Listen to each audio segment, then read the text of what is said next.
నమస్తే. షర్మిల మరోసారి జగన్ అలాగే రాష్ట్ర ప్రభుత్వంపై తీవ్ర స్థాయిలో మండిపడ్డారు. ఈసారి అయితే వైవి సుబ్బారెడ్డి ఆయన పేరును ప్రస్తావిస్తూ మాట్లాడారు.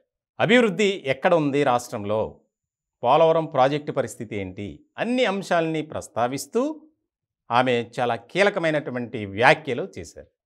వాస్తవానికి ప్రమాణ స్వీకారం చేసిన తర్వాత ఆమె రాష్ట్ర పర్యటనలో భాగంగా శ్రీకాకుళం జిల్లాలో పలాస్ టు ఇచ్చాపురం ఆవిడ ఆర్టీసీ బస్సులో ప్రయాణం చేస్తూ కొంతమంది ప్రయాణికులతో ముచ్చటిస్తూ రాష్ట్ర పాలన జగన్ సర్కార్ ఎలా ఉంది అని అంశాలు తెలుసుకుంటున్నటువంటి క్రమంలో అక్కడ మీడియాతో మాట్లాడారు బస్సులోనే.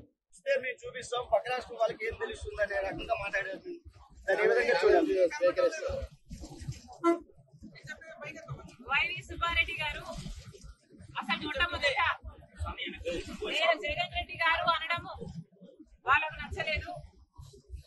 సరే, మీకు జగన్ రెడ్డి గారు అని నేను అనడం మీకు నచ్చకపోతే ఇప్పటి నుంచి జగనన్న గారు అనే అనడం నాకేం అభ్యంతరం లేదు. కానీ వైవి సుబ్బారెడ్డి గారు వాళ్ళు చేసిన డెవలప్మెంట్ ని చూపిస్తామన్నారు.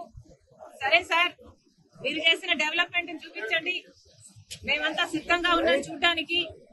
డేట్ టైం మీరు చెప్పినా సరే, మమ్మల్ని చెప్పమన్నా సరే, మీరు చేసిన అభివృద్ధి ఏమిటో చూపించండి. మేమే కాదు, మీడియా వాళ్ళు కూడా వస్తారు, మేధావులు కూడా వస్తారు, ప్రతిపక్ష పార్టీలు కూడా వస్తాయి. మా అందరికీ చూపించండి. మేమందరం కూడా మీరు చేసిన అభివృద్ధి ఏమిటి, మీరు కట్టిన రాజధాని ఎక్కడ, మీరు నడుపుతున్న మెట్రోలు ఎక్కడ, మీరు కట్టిన పోలవరం ఎక్కడ, మీరు చేసిన డెవలప్మెంట్ కూడా అన్ని ఆంధ్రప్రదేశ్ లో అందరూ కళ్ళల్లో ఒత్తులేసుకొని చూస్తున్నాము, చూపించండి. డేట్ మీరు చెప్పినా సరే, టైం మీరు చెప్పినా సరే, నన్ను చెప్పమన్నా సరే, రెడీ. చాలా కీలకమైనటువంటి అంశాలు. అంటే జగన్ రెడ్డి గారు అని ప్రస్తావించినటువంటి అంశాన్ని వైఎస్ఆర్సీపీ శ్రేణులు తీసుకొని దాన్ని రకరకాలుగా వైరల్ చేస్తున్నారు. వైఎస్ షర్మిలారెడ్డి కాదు, ఆవిడ ఇంటి పేరు భర్త ఇంటి పేరు వస్తుంది కాబట్టి షర్మిలా శాస్త్రి అని రకరకాలుగా వైసీపీ వర్గాల్లో చర్చ జరుగుతుంది. దానికి సంబంధించి వైరల్ చేస్తున్నారు. ఇట్లాంటి క్రమంలో జగన్ రెడ్డి గారు అనడం తప్పైతే జగనన్న గారు అంట అని మాట్లాడుతూ వైవి సుబ్బారెడ్డి గారు టైము ప్లేసు మీరు చెప్తారా, మమ్మల్ని చెప్పమంటారా? మీరు అన్నారు కదా రాష్ట్రంలో ఎంత అభివృద్ధి జరిగిందో మేము చూపిస్తామన్నారు, కాబట్టి నేను ఈ ప్రశ్న అడుగుతున్నా. లేదంటే టైము ప్లేసు అన్నీ మేము చెప్తాం, ఎనీ సెంటర్ అన్నట్లు ఆమె ఒక ఛాలెంజ్ విసిరారు. ఇప్పుడు ఇది వైఎస్ఆర్సీపీ వర్గాల్లో తీవ్రమైనటువంటి చర్చ జరుగుతుంది. వాస్తవానికి షర్మిల కాంగ్రెస్ పార్టీ బాధ్యతలు స్వీకరించిన తర్వాత మొట్టమొదటిసారి జగన్ సర్కార్పై ఏ రకమైనటువంటి మాట తీరుతో విరుచుకుపడ్డారో మనం చూసాం. ఇటువంటి సందర్భంలో మరొక్కసారి రాష్ట్ర సర్కారుపై అంటే జగన్మోహన్ రెడ్డి గారి మీద, పాలన మీద ఆవిడ చాలా కీలకమైనటువంటి వ్యాఖ్యలు చేశారు. ఎక్కడ ఉంది రాష్ట్రంలో అభివృద్ధి, మీరు చెప్పండి, మేము రెడీ. మేధావులు వస్తారు, మీడియా వస్తుంది, ప్రత్యర్థి పార్టీలు తీసుకొద్దాం, ప్రతిపక్ష పార్టీలు తీసుకొద్దాం, అందరినీ తీసుకొద్దాం. మీరు చెప్తారా, టైం మమ్మల్ని చెప్పమంటారా అని ఒక బహిరంగ సవాల్ విసిరారు మీడియా ద్వారా.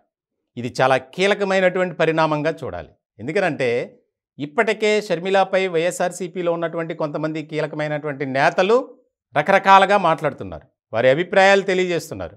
కాబట్టి కాంగ్రెస్ పార్టీ తనకిచ్చినటువంటి స్వేచ్ఛను బట్టి షర్మిల ఏ రకంగా దూసుకు వెళ్తున్నారనేది మనం చూస్తున్నాం. ఈ తాజా ఛాలెంజ్ ఏదైతే ఉందో అది ఇప్పుడు వైఎస్ఆర్సీపీలో ఒక రకమైనటువంటి చర్చ జరుగుతుంది.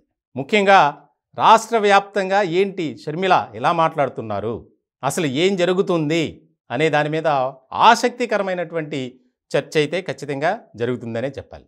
దానికి ఇప్పుడు ఏదైతే షర్మిల ఈ బహిరంగ ఛాలెంజ్ విసిరారో దానికి మరి వైఎస్ఆర్సీపీ ఏ రకమైనటువంటి స్పందన ఇస్తుంది? ఎందుకనంటే వైవి సుబ్బారెడ్డి గారు అన్నట్లు రాష్ట్రంలో ఎంత అభివృద్ధి జరిగిందో మేము చూపిస్తాం, కళ్ళకే కట్టినట్లు అన్నారు. కాబట్టి ఆవిడ ఏదైతే ఒక సవాల్ విసిరారో దాన్ని మరి తీసుకుంటారా, లేకపోతే దానికి ఏ విధంగా స్పందిస్తారనేది కీలకంగా మారినటువంటి అంశం.